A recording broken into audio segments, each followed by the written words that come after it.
ako, pero iba ang pinakasalan mo! Pananagutan kita, pero kahit kailan, hindi kita pwedeng ibigin! Oo, aminin ko. Mahal kita. Nang dahil sa salapi mo. At nang dahil sa pag-ibig ko sa'yo, handa akong pumatay at mamatay! Katawan ko lang ang minahal mo at hindi ang pagkatao ko! Mr. Romántico. Kumusta po kayong lahat, mga giliw naming tagapakinig? Inaanyayahan ko po kayong pakinggan ang pagsasadula ng mga liham kasaysayan ng pag-ibig na padala ng ating mga taga-subaybay at bibigyan buhay ng inyong mga paboritong bituin sa radyo. Mga kasaysayang nagtatampo ng mga pusong sugatan, mga pusong sawi, at mga pusong punong-puno ng pagmamahal. Lahat pong yan sa loob ng kalahating oras dito sa ating tulang. Mr. Romántico.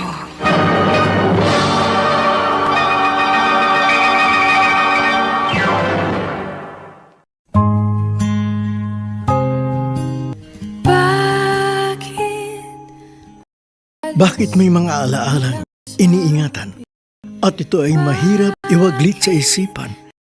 Bakit sa tuwin ay nagbabalik kapag pinupuntahan ang pook na naging saksi kaya ang daigdig mo'y naging makulay? Bakit lalo nitong pinagtitipay ang dating tagpuan?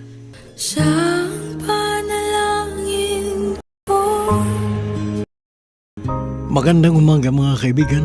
Narito na ngayon ang ikatlong kabanata ng kasaysayang tampok sa ating palatuntunan. Ang sulat ay padala ng isang taga Parañaque City at siya ay nagpatago sa pangalang Monique.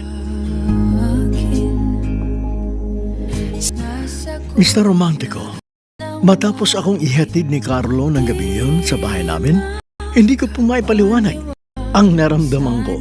Wala akong pagsigla ng saya. Para akong nakalutang sa ulap at hindi ko mapigilan ang sarili kong ibahagi kay Mama ang aking kaligayahan. Nakakapagod ang buong maghapon. Medyo malakas ang pagtitinda ngayong araw na ito. Araw kasi ng sweldo kahapon, kaya mapera ang mga tao eh. Ma? Ma? Oh! Na po ba kayo? Monique, bukas ang pinto. Pasok ka. Ma? Anong gusto mo? Wala ka na bang allowance? Hindi po. Meron pa po. Pero gusto ko po sanang magkwentuhan muna tayo bago matulog. Sige, ano ba ikukwento mo? Ako kasi, ang maikukwento ko lang sa'yo, tungkol doon sa mga napagbebentahan ko ng RTW sa pwesto natin sa palengke. Ay, may mga barat. Meron namang hindi na tumatawad. Basta pag nagustuhan nila isang klase ng damit, kapag na-fit nila, nakita nilang maganda sa kanila, nagbabayad agad. Ma, paano niyo po ba sinagot nun si Papa? Ano ka ba? Ang tagal-tagal ng patay na papa mo. Bakit nagtanong ka ng ganyan? Basta ma, gusto ko pong malaman.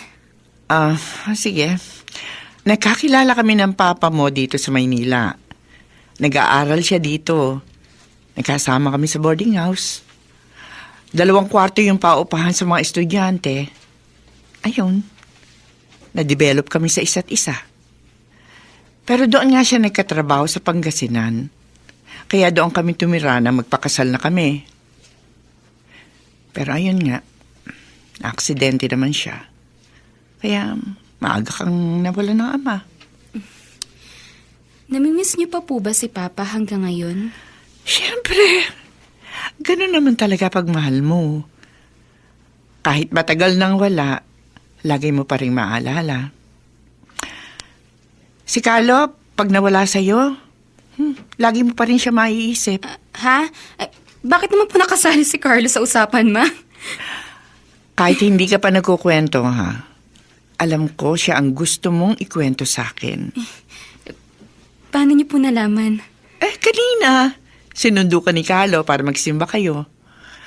Normal pa yung kilos mo. Pero pag uwi mo nitong gabi, nakita ko agad, may kakaibang kislap sa mga mata mo. At iba rin ang kilos ni Carlo nang ihatid ka kanina.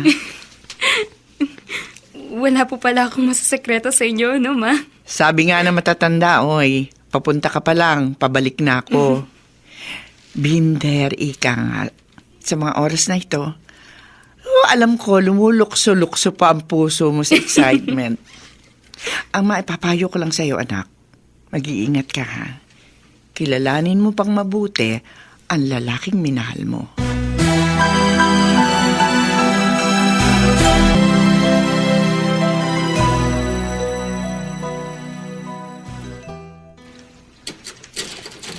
Oh, eto na pala ang pinsan mo.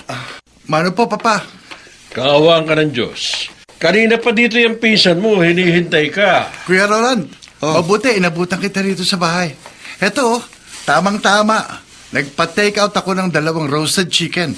Dito ko na kumain. Tapos, iinom tayo ng konti. Pampaantok lang. Oh, mukhang masaya ang anak ko ah. Bakit kaya? Oo nga, pinsan. Bakit mukhang ang say-say mo? Insan, pa, may girlfriend na ako. Ha? Sinagot na ako ni Monique.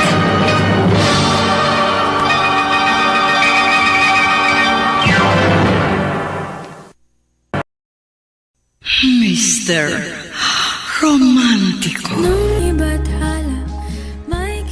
Mr. Romantico, kakaiba po ang excitement na naramdaman ko na magkaroon ako ng nobyo. Marahil sadyang ganoon lang ang tao kapag natuto ng magmahal. Para bang ang saya-saya ng paligid. Tama ang sinasabi ng iba na nagkukulay rosas daw ang mundo ng taong umiibig. Nung ako'y lumayo.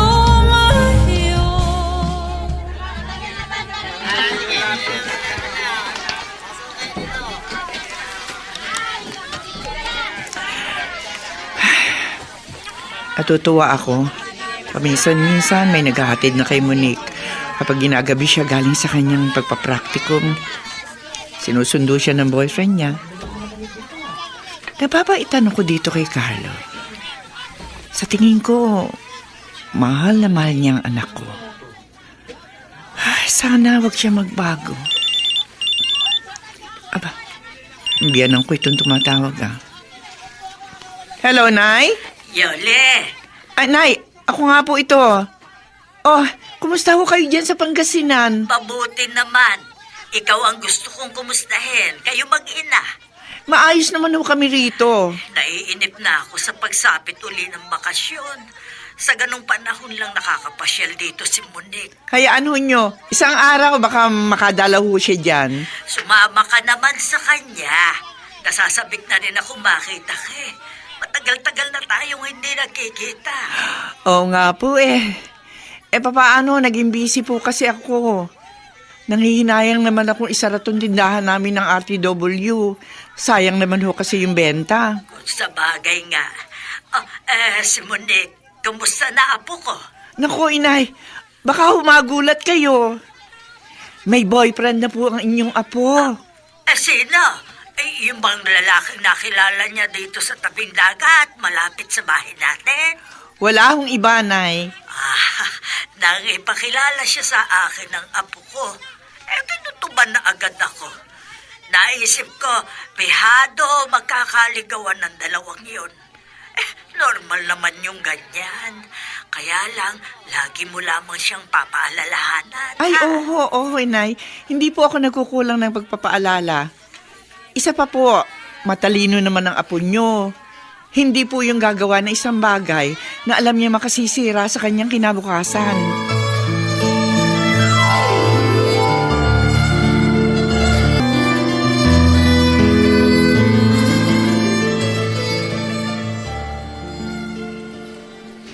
Bad trip mo.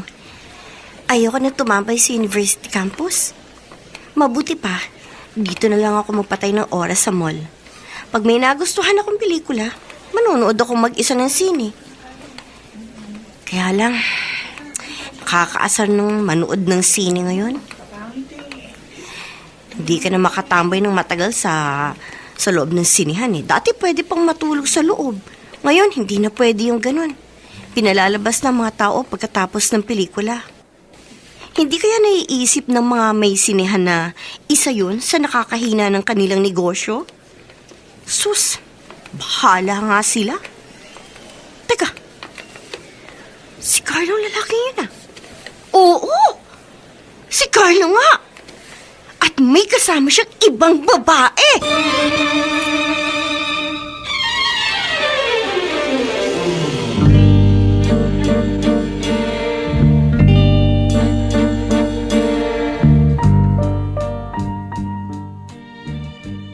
Ma, tinawagan po kayo ni Lola Loy? Ay, oo, Monique. Siguro nalulungkot yung matanda. Nami-miss ka raw niya eh.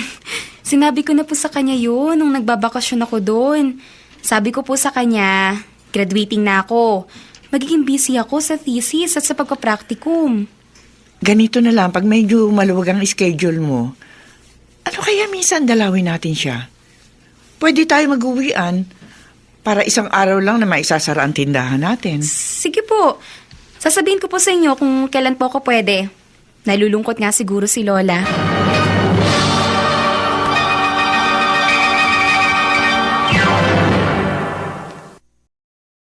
Mr.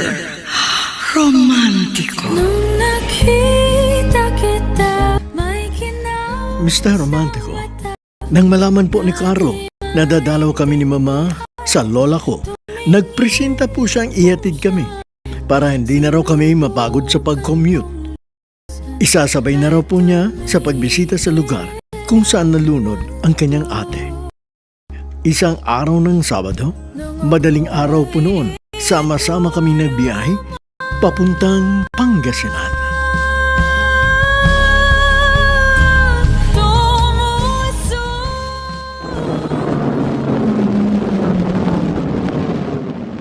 Kaninong kotse itong huminto sa tapat ng bahay ko?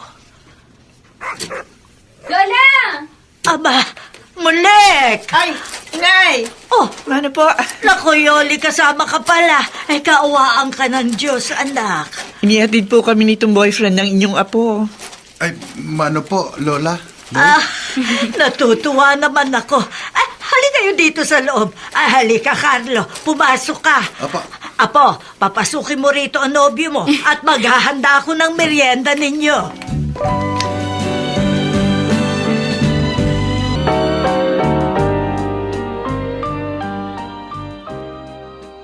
Wala ring tao dito sa bahay ni na Monique.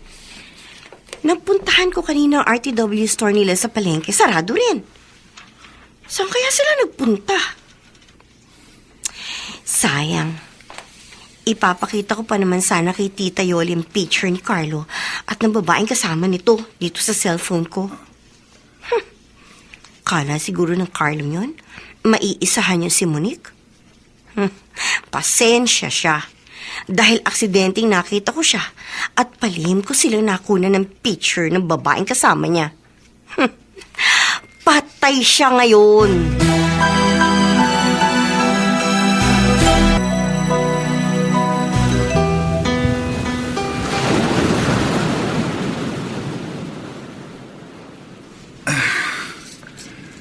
Sino mag-aakala na sa lugar na kinamatayan ng ate ko, dito ko naman pala makikita ang babaeng mamahalin ko.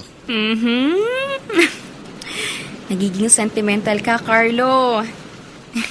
Halika na. Umuwi na tayo sa bahay. Baka hinahanap na tayo ni Lola at ni Mama. Sandali lang, dito muna tayo. Wala naman tayong ginagawa dito sa tabing dagat eh. Malalamog lang yung palad ko sa kapipisil mo. Seryoso. Ang parting ito ng tabing dagat. Ito ang lugar na hindi ko makakalimutan. Ako rin naman eh. Kasi nga, dito tayo nagkakilala. Dito kita natagpuan. Kaya may dalawang dahilan para balik-balikan ko ang lugar na ito. Kaya halimbawang kaway tayo. Babalik ako sa lugar na ito. Para balikan sa isip ko kung paano tayo nagsimula. Teka lang, bakit naman naman tayo mag-aaway. Kung sakali lang. At sana, maalala mo rin ang lugar na ito bilang naging una nating tagpuan.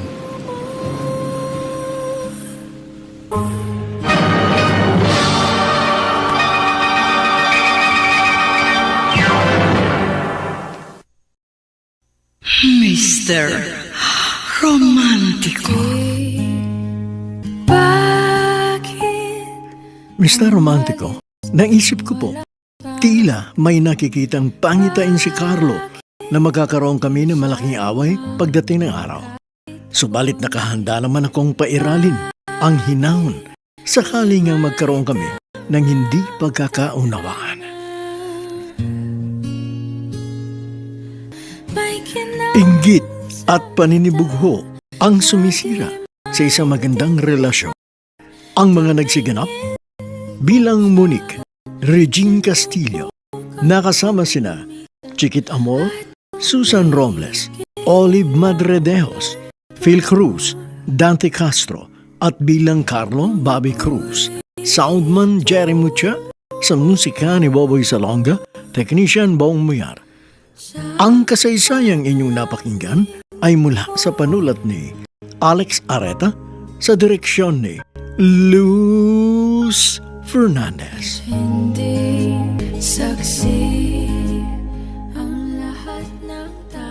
Mga kaibigan, inaanyayahan ko po kayong huwag kaliligtaang pakinggan ang mga susunod na yugto ng kasaysayang tampok sa ating palatuntunan.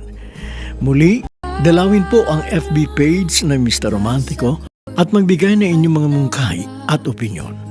Hanggang sa muli, ako po ang inyong Mr. Romantico.